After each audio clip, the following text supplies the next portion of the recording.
Ok, entonces el libro de Ruth es un libro muy emblemático, se utiliza para muchas ocasiones, normalmente se asocia mucho con solamente con las mujeres, no debería ser así, pero normalmente por tener ese nombre de Ruth, siempre se piensa como que las mujeres deberían impresionarse o admirarse más por el libro, ¿no? El libro de Ruth, y solamente cuando pensamos en una enseñanza para las mujeres, parece que Ruth y Esther son esos inmediatamente que vienen a nuestra mente, pero en el libro de Ruth encontramos también el asunto de un redentor, que es una idea que va a atravesar completamente el libro y es la que queremos que pudiéramos tener siempre en cuenta. De hecho, si ustedes vieron la imagen que se compartió, nos menciona precisamente eso, que es una historia breve de redención, ¿sí? Una breve historia de redención. Nos va a hablar acerca de la redención y queremos mucho enfatizar eso. Pero también en el libro de Ruth encontramos otro tipo de consideraciones. Las personas siempre se están moviendo y en ese movimiento que están haciendo toman decisiones, al igual que nosotros. Es un libro corto, tan solo 4 capítulos. Es probable que usted se siente y tome 15 minutos y se leyó toda la historia. Y hace bien si se lee toda la historia, pero nosotros vamos a detenernos vamos a durar un poco más que 15 minutos o que una sola sentada, sino que vamos a estar estudiando a lo largo de este libro, quizás en aproximadamente 7 u 8 lecciones, clases o sesiones estaremos en este libro. Entonces hoy solamente voy a tener en cuenta los versículos iniciales que pueden servirnos incluso como prólogo, como introducción a la serie, al libro, al estudio. Y en medio de esto le he llamado de esta manera, decisiones en tiempos difíciles. Vamos a observar cómo estas personas viven tiempos difíciles y toman decisiones y vamos a examinar qué tan sabias pudieron haber sido, qué cosas pudimos pensar nosotros acerca de las decisiones y esto nos va a ayudar el poder considerarlo. Así que si tienen Biblias, ábranla. Yo aquí en la pantalla voy a tener precisamente el texto, simplemente que sale en toda la pantalla en grande y probablemente no logren verlo con facilidad. Nos dice la palabra del Señor. Ruth 1 del 1 al 5. Aconteció que en los días en que gobernaban los jueces en Israel, hubo hambre en el país. En Israel hubo hambre en el país. Y un hombre de Belén de Judá fue a residir en los campos de Moab con su mujer y sus 2 hijos. Aquel hombre se llamaba Elimelech y su mujer se llamaba Noemí. Los nombres de sus 2 hijos eran Malón y Kelión, efrateos de Belén de Judá. Y llegaron a los campos de Moab y allí se quedaron. Y murió Elimelech, marido de Noemí, y quedó ella con sus 2 hijos. Ellos se casaron con mujeres moabitas. El nombre de una era Orfa y el nombre de la otra Ruth. Y vivieron allí unos 10 años. Murieron también los dos, Malón y Kelión, y la mujer quedó privada de sus 2 hijos y de su marido. Vamos a orar una vez más. Señor, esta es tu palabra y rogamos, oh Dios eterno, que nos ayudes a nosotros a ir a ella con todo, Señor, fervor y también con entusiasmo y con el deseo, Señor, que tú nos hables a través de ella. Te damos gracias, oh Dios eterno, por la obra que tú haces en nosotros por medio de tu palabra. Te alabamos, oh Señor. Amén. Amén.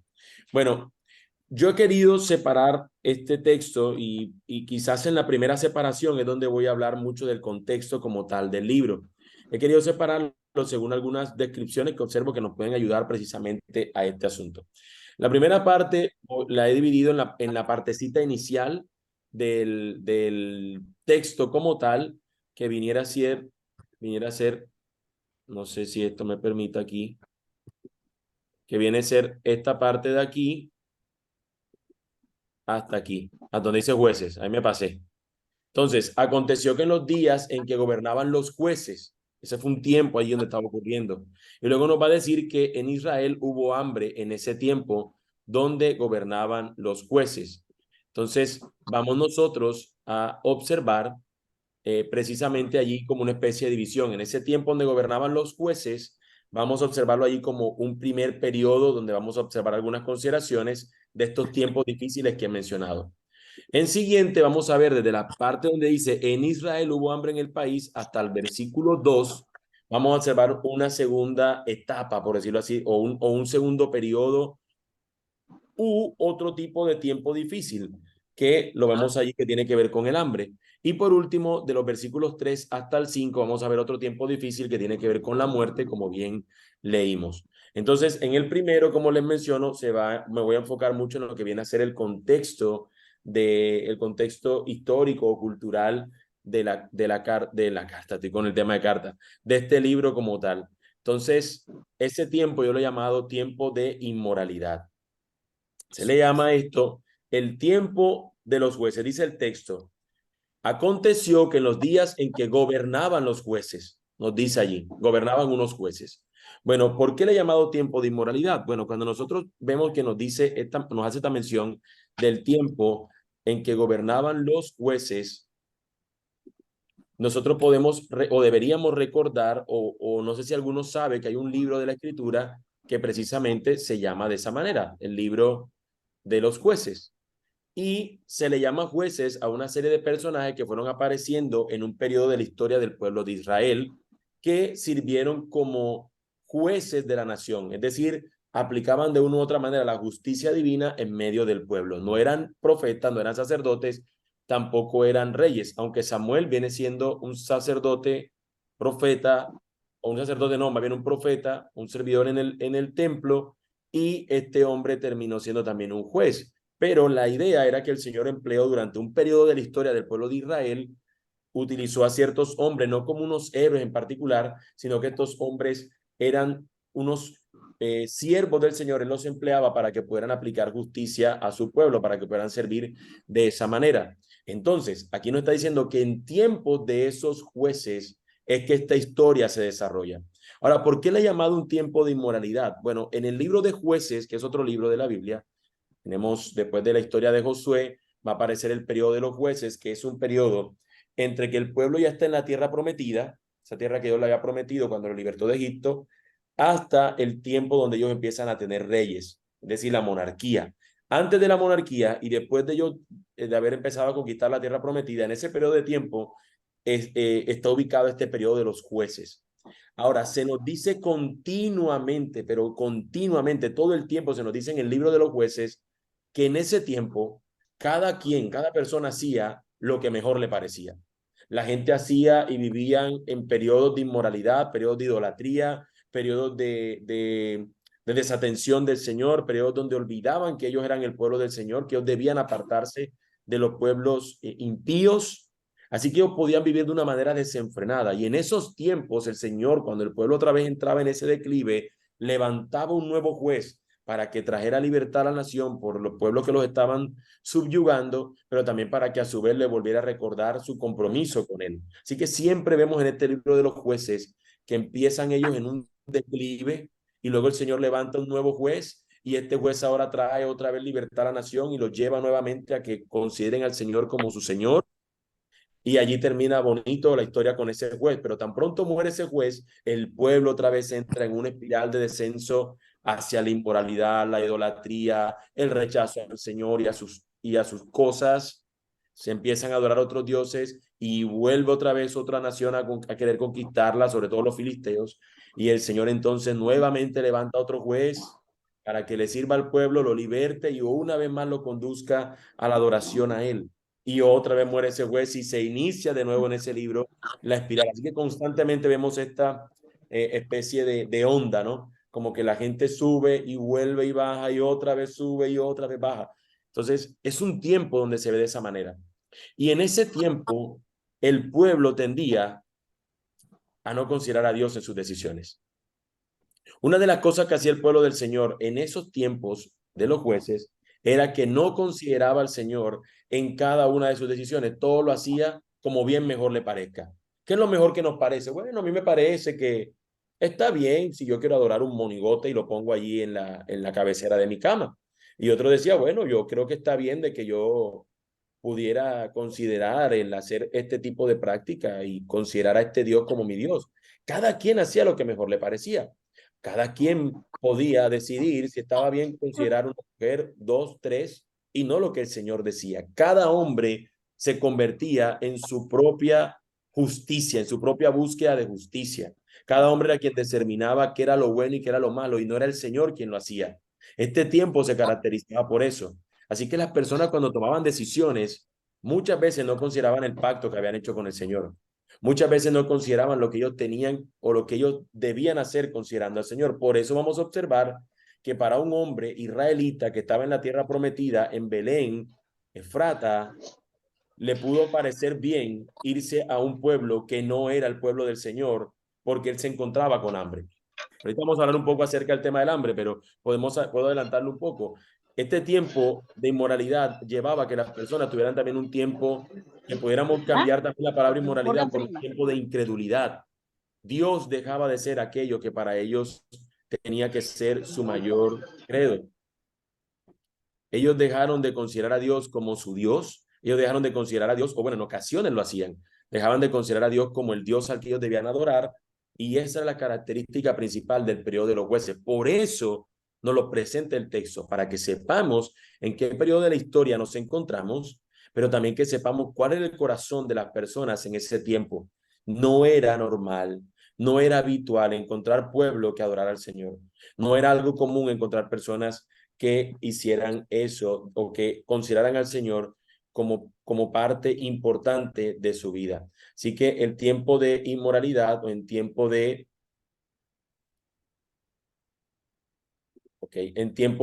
los jueces se nos dice eso, aconteció que en los días en que gobernaban los jueces, cada quien hacía lo que mejor le parecía, se desarrolla esta historia. Así que yo quisiera hacer esta pregunta antes de continuar.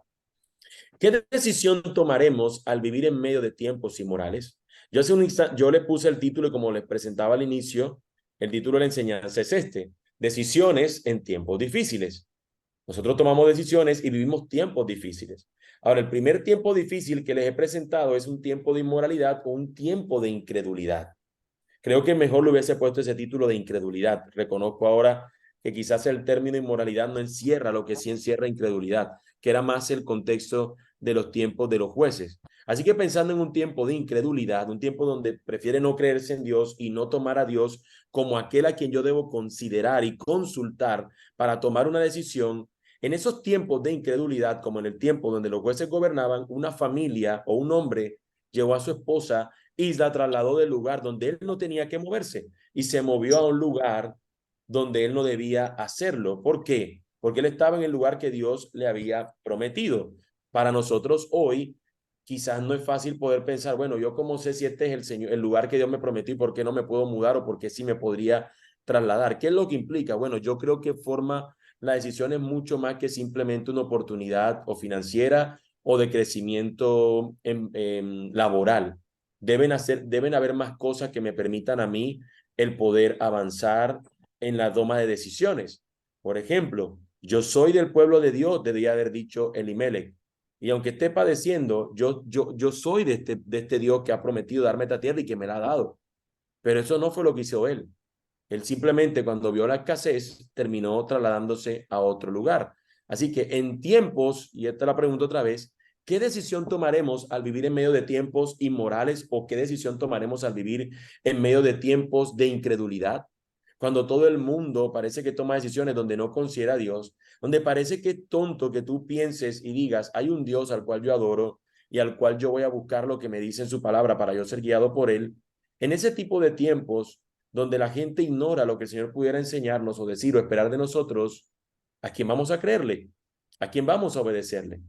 ¿A quién nosotros en quién nosotros vamos a confiar? O como digo más abajo, ¿a quién iremos? ¿A quién vamos a ir?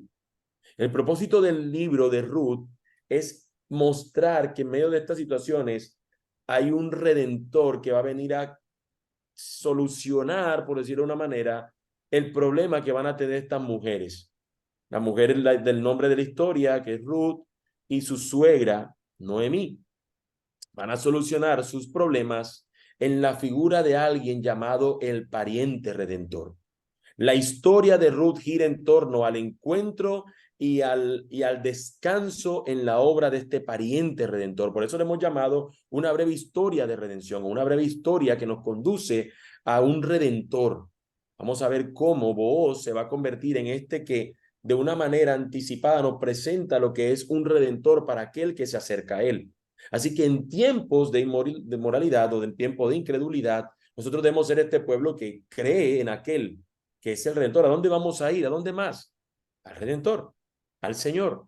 Y eso fue lo que debieron confiar estos hombres, a pesar del hambre, a pesar de lo que pudiéramos vivir y a pesar de todo lo que enfrentara, ellos tenían que saber que el Señor les había dado una tierra en la cual ellos tenían que permanecer porque Él ya les había dicho conforme a su pacto. Repito, esto no podemos trasladarnos nosotros a nuestro tiempo tan tranquilamente y pensar, óyeme, ¿será que la tierra que Dios me ha prometido a mí se encuentra en Cincé o en San Marcos? ¿Dónde será?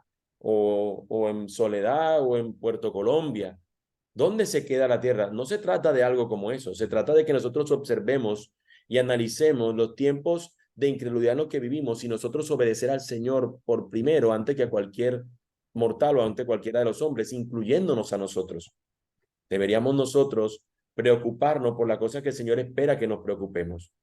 Eh, Estas personas debieron tener en cuenta que fuera del lugar donde ellos se encontraban, les iba a ser muy difícil el poder permanecer en una adoración cercana al Señor, porque lo que ellos debían hacer y recordarse es que ellos tenían que celebrar una serie de festividades en honor a su Señor, y para ello tenían que estar dentro del pueblo de Dios, y eso poco les importó.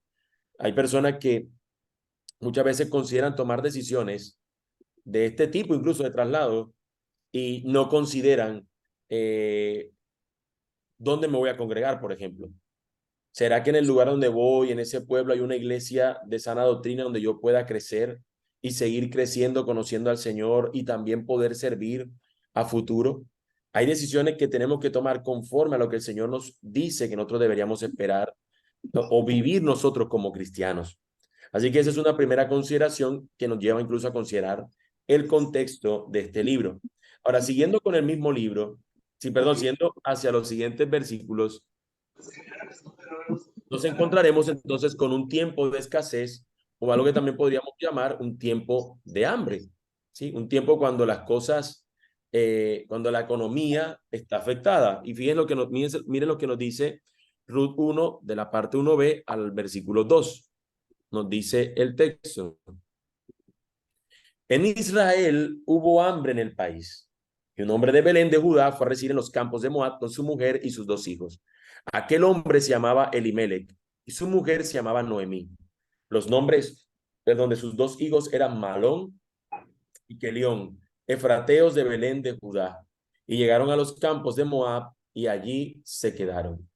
Entonces, este hombre, cuando tuvo hambre en ese tiempo de escasez, como he llamado, tiempo de escasez, cuando ese hombre vio que estaba faltando el dinero, o bueno, dinero, había hambre, ¿no? Estaba faltando el alimento, cuando tenía escasez, este hombre lo que encontró como algo sensato para hacer, para cuidar a su familia, fue mudarse. Ahora, vuelvo y reitero, ellos tenían algo que el Señor les había dicho, ellos debían permanecer en la tierra que el Señor su Dios les había dado, y en esa tierra debían ellos confiar que el Señor les daría lo que ellos necesitaban. Y hubo un momento de escasez, y tan pronto llegó ese momento de escasez, ellos terminan yéndose de la tierra que el Señor les había entregado. En Israel hubo hambre en el país, y un hombre de Belén de Judá fue a residir en los campos de Moab con su mujer y sus dos hijos. No voy a entrar en detalle, al menos hoy, de lo que implica Moab para el pueblo de Israel. Podemos decir que es una nación que siempre le presentó enemistad, es una nación que cuando el pueblo del Señor, bueno, de lo que puedo decir rápidamente, mencionarlo, es que cuando el pueblo del Señor iba atravesando el desierto, cuando estaba en el Éxodo, que Moab sí tenía tierra y anduvo andando el pueblo del Señor, encontró rechazo por parte de los moabitas. Los moabitas ampliamente se le presentaron como una barrera para que el pueblo del Señor pudiera avanzar. De manera que en lugar de ayudarlos en medio de su situación de que no tenían nación y ellos poder entonces encontrarse como con unos aliados, alguien que le pudiera ayudar, lo que encontraron en los moabitas fue todo lo contrario. Así que también, y el Señor incluso les dijo que no tenían que tener ningún tipo de relación con este pueblo. Y aquí vemos entonces a este hombre llevando a su esposa y por ende a posterior, incluso a sus hijos, llevándolo para que luego se casaran con una mujer cuando el Señor le había dicho que no se casaran ni se juntaran con personas de otras naciones, sino que ellos debían mantener dentro de su parentela mantener su propio, bajo el propio pueblo solamente, el que ellos pudieran casarse. Así que ellos estaban desobedeciendo al Señor por todos lados, por todos lados. Vemos aún que el Señor esto lo va a utilizar, cuando leemos el libro de Ruth, que el Señor va a utilizar incluso esto para sus propósitos, pero no deja de ser al mismo tiempo una desobediencia. Así que en medio de la escasez, en lugar de hacer una vez más lo que el Señor les pide hacer, porque en esos tiempos había incredulidad, tiempo de inmoralidad, ellos hicieron lo que la demás gente hacía, pero también por razón del hambre los llevó a tomar una decisión que realmente no era una decisión conforme a lo que el Señor quería. Todo esto sabemos, Dios lo utilizó, pero no quiere decir que en esto hay una obediencia por parte del pueblo del Señor. Y ahí es un de estos asuntos donde la voluntad del Señor se nos hace a nosotros nuestra mente poder comprenderla, cómo aún en medio de la desobediencia el Señor sigue cumpliendo su propósito, pero el Señor es soberano y hace conforme a lo que Él quiere y a conforme a sus decretos, pero no deja de ser dentro de nuestra responsabilidad una afrenta contra el Dios santo, o en este caso ellos actuar ignorando un tanto lo que el Señor les pedía o les demandaba a ellos. Ahora, hay una curiosidad en esto, mis hermanos, y es que el nombre Belén, el nombre del pueblo, Belén, Belén como tal significa casa de pan. O sea, es una curiosidad que en la casa de pan no haya pan. Hubo hambre en el país y en Belén, Efrata, en la casa del pan de Judá, no había pan. Es una curiosidad, es mostrarnos esto, la condición en la que se encontraba el pueblo. Comúnmente en el Antiguo Testamento es asociado el asunto de la escasez, en un cierto sentido, sobre todo del pueblo del Señor, con la ausencia del Señor o con el poco involucramiento del Señor en medio de su pueblo. Siempre el Señor alertaba a su pueblo para que se fijen en Él utilizando distintos métodos, utilizando distintas maneras, y normalmente era a través de un tipo de sufrimiento. Así que el hambre, en lugar de llevarlos a alejarse del Señor, lo que debía llevarlos era aclamar con más fuerza a su Señor, era buscarlo a Él con mayor intensidad, porque el Señor había prometido sostener a su pueblo. Pero en lugar de esto, lo que ellos hacen es todo lo contrario. Ese hombre llamado Elimelech y su mujer llamada Noemí y sus dos hijos, Malón y Kelión, llegaron a los campos de Moab para buscar alimento, y les pareció que en el lugar donde ellos no debían morar, en el lugar donde no era la tierra prometida, en el lugar que era más bien una tierra pagana, les pareció que allí era el mejor lugar para ellos establecerse. Y fíjense qué interesante, porque nosotros evidenciamos eso también en los días de hoy. Muchas veces nos parecen más deseables los campos fuera del Señor que lo que el Señor espera de nosotros. Muchas veces nos parece mejor, y permítame poner este ejemplo. Este no es el mejor ejemplo, pero permítame poner este ejemplo. Es como cuando una muchacha soltera le dice a uno, es que en la iglesia no hay ningún muchacho que uno vea, pero usted viera a los compañeros míos de trabajo, o usted viera a los que van conmigo al gimnasio, o usted viera a mis compañeros de clase. Yo quisiera que fueran así. Ahora, yo creo que hay muchas veces hombres en la iglesia no están haciendo una buena labor en cuanto a su masculinidad, y quizá lo ven en otros hombres. Eso pudiera ser una realidad. Pero muchas veces también se centra en que las mujeres están esperando del hombre algo que quizás no tenga que ver mucho o principalmente con lo que la palabra del Señor espera, sino más bien con algo que ella espera. Ojo, no estoy diciendo que esto sea todo, por eso dije que no es un ejemplo perfecto, pero me puede servir para mostrarnos que muchas veces nosotros, una mujer, puede ser también un hombre, busca en el otro, busca en la otra, eh, algo que quizás el Señor no está esperando que sea lo principal que Él desea. Por ejemplo, ¿ya evaluaste que esa persona que a ti te parece interesante, las marcas que Dios indica que un hombre debería tener? ¿O lo que el Señor dice que una mujer debería considerar y tener? Esa mujer que menciona allí como la mujer virtuosa, ¿crees que esa muchacha que tú ves allí afuera, eso es lo que tiene? ¿O en cambio te gusta a ti porque en lo que se pone se le ve bien? ¿O porque la muchacha de pronto tiene otro tipo de asunto o intención y es lo que a ti te gusta? ¿Qué es lo que realmente te llama la atención? Porque no todo el tiempo son cosas sensatas o cosas que el Señor esperaría que nos buscara. Y en parte lo que quiero asociar con esta búsqueda de que en los momentos de escasez deberíamos tomar decisiones no alejadas del Señor, sino aún en el momento de escasez buscar aquello que al Señor le agrada, que al Señor le glorifica, que al Señor le exalta. En el momento donde nos faltan las cosas, en el momento donde en la casa de pan no hay pan, en el momento donde aquellos que se supone que tienen la bendición de Dios no hay bendición económica, en esos momentos, en vez de tomar una decisión donde nos lleve a Moab y apreciar lo que tiene Moab, deberíamos nosotros más bien interesarnos y mantenernos firmes en lo que el Señor espera de nosotros. Debería ser esa básicamente una búsqueda. Las decisiones que tomamos en este libro marcan la pauta dentro de lo que una cosa u otra dice. De hecho, vamos a ver luego las decisiones que van a tomar Orfa y la decisión que va a tomar Ruth, si van a acompañar a su suegra o no. Y eso es trascendental para la vida de ambas. La decisión entre qué campo ella decidir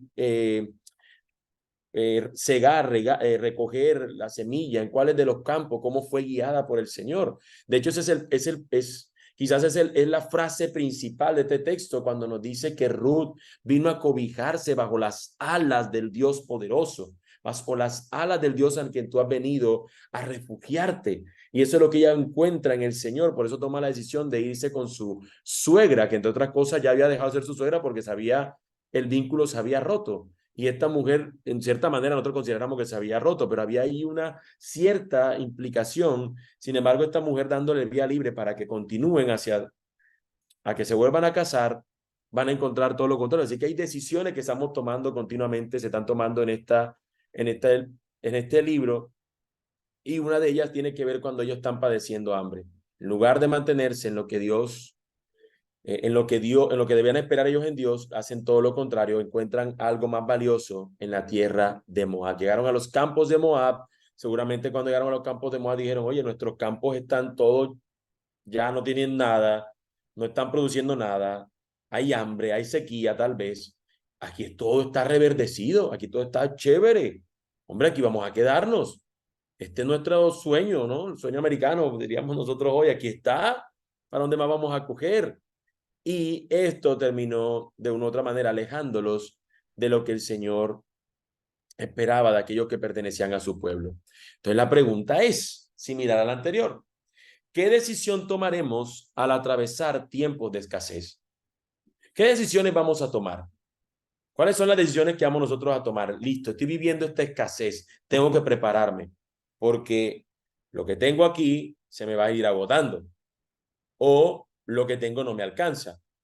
Y cuando realmente sea más lo que me hace falta que lo que tengo, porque parece que la canasta está subiendo cada día más, parece no es una realidad, pero el sueldo no sube a la medida de lo que está subiendo la canasta. Te va a escasear algo. Tengo que tomar decisiones. ¿Qué voy a hacer?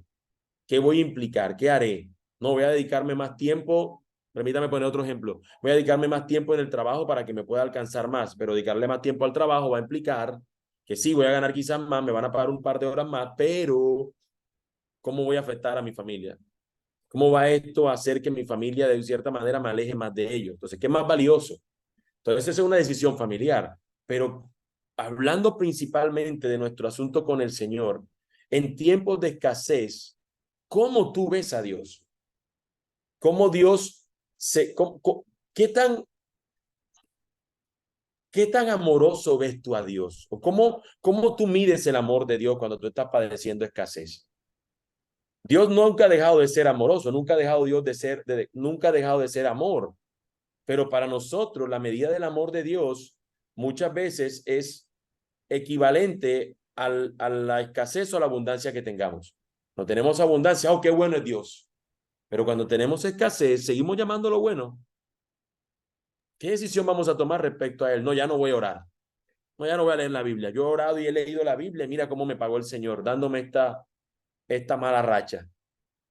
¿Qué decisión tomaremos al atravesar tiempos de escasez? El pueblo del Señor siempre Dios les recuerda qué fue lo que hizo por ellos.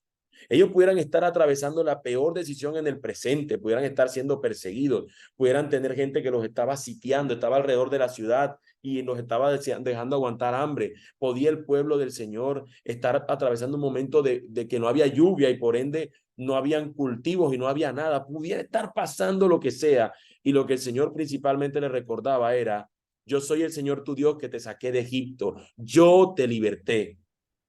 En momentos de escasez, lo que nosotros tenemos que recordar es: Él es mi redentor. Él me ha rescatado.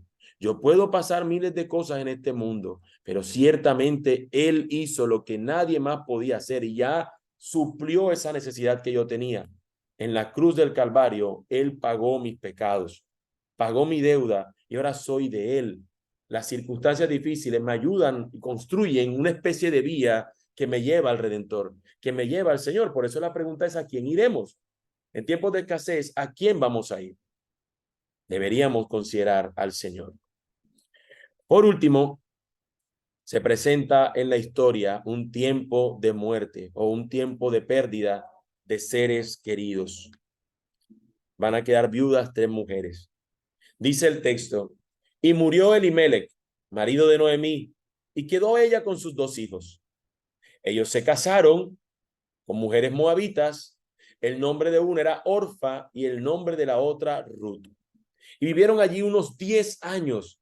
Murieron también los 2, Malón y Kelión, y la mujer quedó privada de sus 2 hijos y de su marido. En la tierra donde esta mujer fue, junto con su marido llevó a su mujer a encontrar en ese lugar la solución a su problema de escasez, y donde fue esa mujer a encontrar alivio de sus falencias o solucionar sus falencias en esa tierra, también encontró la muerte de sus seres queridos.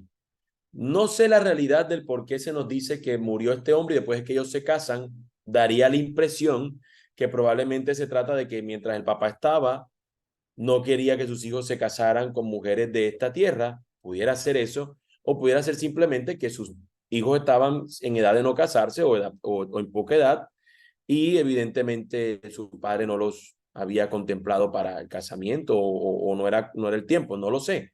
Pero es curioso que nos mencione eso. Muere el hombre, pero la mujer se queda con sus 2 hijos. Listo, me aferro a estos 2 muchachos.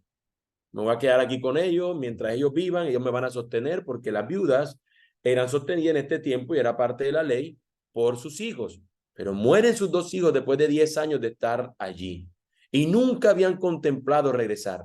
En la muerte, y fíjense qué interesante, porque es triste a la vez por una pérdida, pero es la muerte la que va a hacer que esta mujer se plantee salir de la tierra donde ella técnicamente no debía estar. Por obediencia al Señor, ellos debieron haber permanecido en Belén, Efrata, porque era el pueblo del Señor.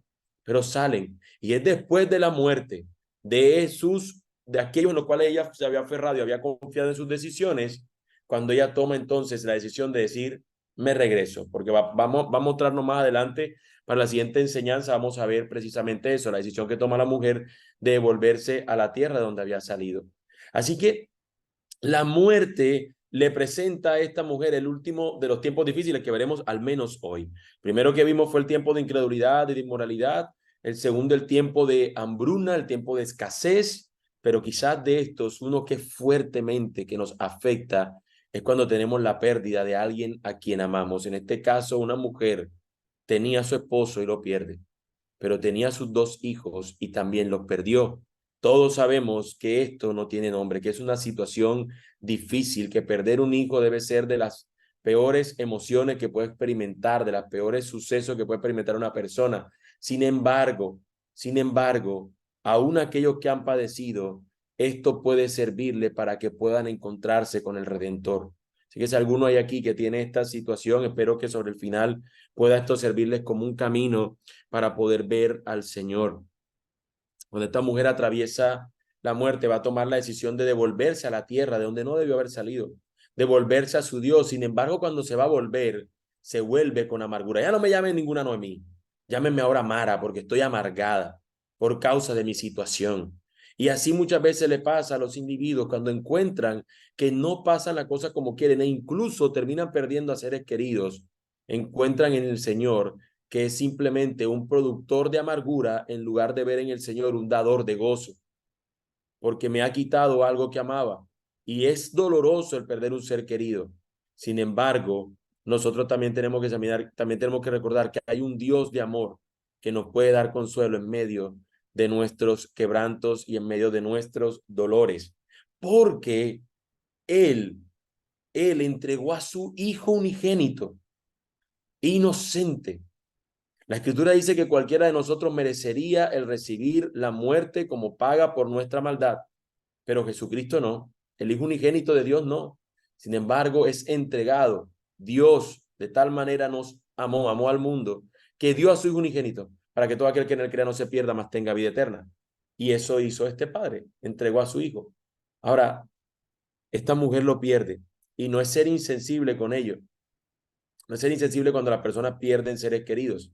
Sin embargo, también es útil recordarnos que esto nos puede llevar o acercarnos al Señor, del cual no quiere decir que por alejarse, que quiero que no quede esto como un pensamiento que implica lo que yo he dicho, eso no quiere decir que por alejarse del Señor, entonces el Señor le mató a sus hijos, porque algunos se ha perdido un ser querido aquí, va a empezar a preguntarse, ok, o sea que mi pariente murió porque hizo esto, porque yo hice esto. No, no podría explicarte cuál es el propósito del Señor en eso en específico.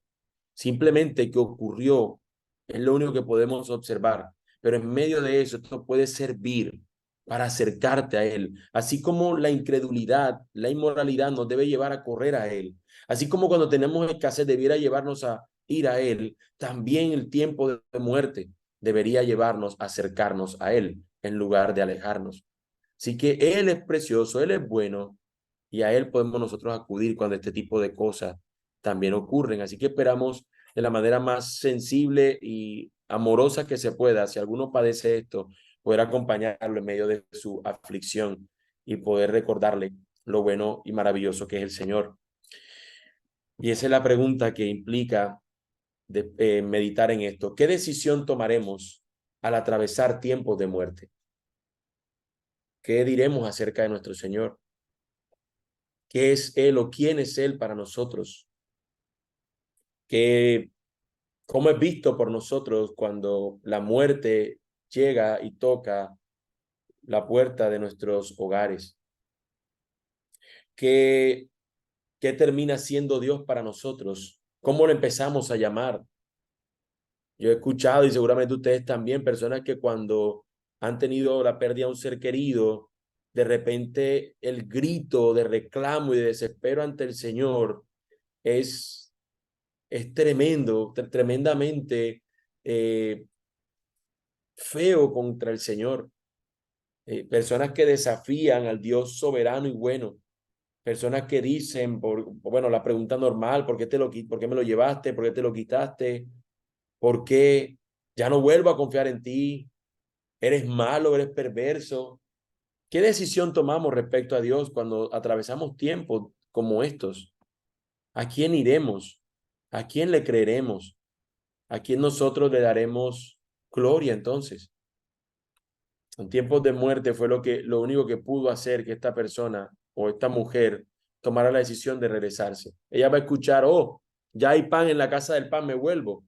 Pero en sí mismo fue una manera de olvidar la tierra a la que había venido a refugiarse y ahora volvía a la tierra de donde ella debió haber permanecido. Pero ahora se siente que y es lo que vamos a ver en adelante, va a sentirse que va a volver derrotada, que va a volver sin valor. Pero la muerte no debe llevarnos a eso. La muerte, en lugar de llevarnos a eso, debería llevarnos a esperanza. Que hay esperanza en aquel que nos tiene aún con vida. Que hay esperanza en aquel que aún nos lleva al Redentor, aún desde la misma muerte nos puede conducir al Redentor. Cuando este ladrón en la cruz estaba allí, que lo único que le esperaba era unas horas para morirse, allí en ese lugar donde ya él estaba condenado, en ese momento de muerte, él encuentra al Redentor y se arrepiente, mientras que otro a su lado en su incredulidad permaneció en ese estado de condenación. Así que estos tiempos de muerte que hemos podido o hemos llegado a atravesar pueden servirnos para conducirnos a nuestro Señor. Las decisiones que nosotros enfrentamos continuamente deberían llevarnos, las decisiones que tomamos en estos tiempos difíciles deberían llevarnos a considerar a nuestro Señor. El propósito del libro es precisamente eso, conducirnos o llevarnos, guiarnos a un camino hacia el Redentor. En la historia podemos ver diferentes detalles de cómo se fueron cumpliendo ciertas leyes del tiempo, de la época, cómo algunas cosas solamente pudieran pasar en una nación que tenga estas leyes, o sobre todo en ese tiempo donde se practicaba este tipo de leyes. Pero todo eso fue apuntando con un desespero. Cuando ustedes leen Ruth, causa un desespero. Si es la primera vez que lo vas a leer, o te invito a que lo vuelvas a leer con esa fascinación como si fuera la primera vez que lo vas a hacer. Cómo parece desesperante, cómo tú ruegas, no, no, no, ve a la casa de vos, mira, considera esto, oh no, vos ya no vas a poder redimirlo porque va a aparecer otro pariente redentor primero que tú, no, que diga que no, que diga que no. Y ese hombre dice que no, sí, vos di que sí. Y es emocionante porque parece esas novelas que se ven en la mediodía, ¿no? Como con ese desespero y que te dejan en espera y nada más de 30 minutos de una hora de la novela, nada más te ves 15 porque te ponen 45 en comerciales. Aunque bueno, yo no veo novela, pero sé que eso era lo que pasaba. Pero Ruth nos presenta ese tipo de tensión continua, tensión continua. Y aquí lo vemos, ha perdido a su familia.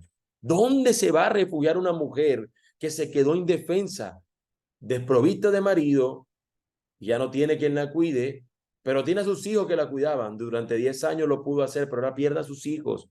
¿Dónde va a refugiarse esa mujer? ¿Y dónde se refugiarían sus nueras que han perdido a sus esposos también, que han quedado viudas junto con ella? ¿Dónde van a refugiarse? Bueno, esa pregunta la vamos a ver en el continuidad del libro de Ruth, pero hoy se queda como esa pregunta. ¿A dónde iremos nosotros?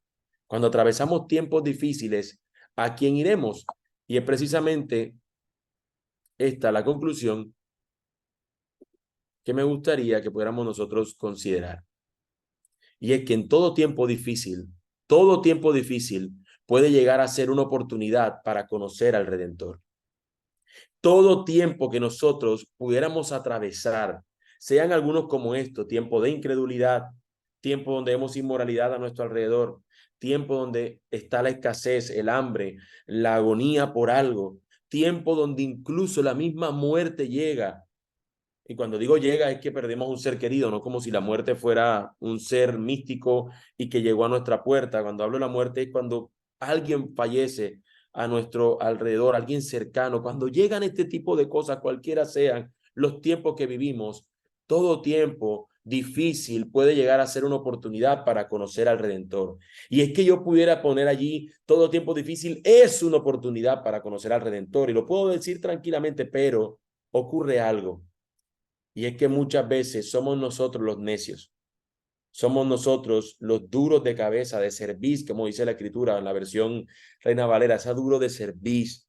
Del lugar de ver que el momento que nos estamos viviendo debería acercarnos a Él o debería llevarnos a mantenernos en lo que Él creemos, muchas veces eso termina llevándonos a desconfiar y alejar del Señor. Y no, esto es un mandato como que tienes que creer y punto, no. Cómo aún nuestra fe es desafiada y cómo el Señor nos ayuda a mantenernos nosotros confiando en Él. Así que si estos son tus asuntos, algunos de estos, lo que estás viviendo y estás teniendo hoy duda acerca del Señor, si Él está siendo bueno contigo, si Él está cuidando de ti, si de veras cuando tú oras tienes a alguien que te esté escuchando, o si simplemente eso se está quedando en un ruido en la pared y está rebotando en el cielo raso. Si estás teniendo eso, confía y ruégale al Señor que te ayude a encontrar el descanso de tu tiempo de incredulidad o tu tiempo de escasez te está llevando a dudar de Él. Que este libro pueda ayudarnos a ver en Él que hay un redentor en el camino al cual nosotros podemos encontrarnos y verlo como más precioso. Cuando vemos a vos, él se va a alegrar porque él dice, oye hija, muchacha, porque es muy hermosa Ruth, y él dice, muchacha, tú no fuiste con los más jóvenes y bellos, tú viniste aquí, tú me encontraste a mí como alguien digno. Y es como nosotros deberíamos ver al Redentor como alguien digno de ser amado, por encima de lo que Moab nos ofrecería o por encima de cualquier cosa que nos ofrecerían. Nuestros tiempos difíciles deberían llegar a ser una oportunidad para conocer más al Redentor. Así que ese es mi ruego, que lo que hemos visto hasta ahora de Ruth nos dé este deseo de querer seguir estudiando el libro. Eso ha sido mi meta. Si por lo menos he provocado eso, pues estaría bueno también. Entonces, que ustedes puedan seguir leyéndolo, que ustedes puedan seguir animados a venir al estudio del libro de Ruth y poder encontrar lo que aquí nos enseña acerca de cómo las circunstancias van llevando para que al final se cumpla un propósito hermoso, una historia hermosa de cómo alguien redime a unas mujeres que habían sido desechadas. Así lo mismo que hizo nuestro Señor por nosotros, que en nuestro peor tiempo, en nuestro tiempo difícil, en nuestra condición pecaminosa, este Redentor nos quitó nuestra condición y nos recibió y ahora somos suyos. Así que podamos apreciar que el tiempo que cualquiera de nosotros esté viviendo, sea tiempo de escasez o de abundancia, tiempo de vida, tiempo de muerte, tiempo de mucha salud o de poca, cualquiera sea nuestro tiempo, nosotros podamos recordarnos que es una oportunidad para conocer al Redentor. Así que oremos y agradezcámosle al Señor por su misericordia y bondad. Bendito y buen Dios, te queremos dar gracias porque tú has sido bueno, Señor, para con nosotros. Al menos, Señor, espero que tu palabra, Señor, y es mi ruego, solamente tu palabra tiene el poder de animarnos, afirmarnos, consolarnos, exhortarnos, amonestarnos, Señor, de ser necesario.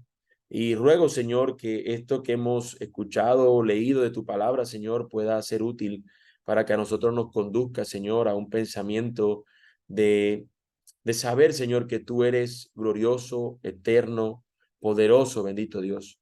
Así que te rogamos, Señor, ayúdanos a considerar al Redentor, a Cristo Jesús nuestro Señor, en medio de nuestros tiempos difíciles o en medio de tiempos donde vemos, Señor, victoria o abundancia, Señor, en las cosas. Así que te rogamos, Señor, que podamos en todo y por todo darte la gloria a ti y considerarte a ti, eterno Dios, en cada uno de nuestros asuntos. Te damos gracias, Señor, y te pedimos todo esto en Cristo nuestro Señor. Amén y amén. Amén. Amén, amén. Dejo de compartir y, ¿cómo se llama lo otro? Cierro lo que viene siendo la transmisión, ya voy. Dejo de... ¿Dónde está esto? Acá está, detener la grabación.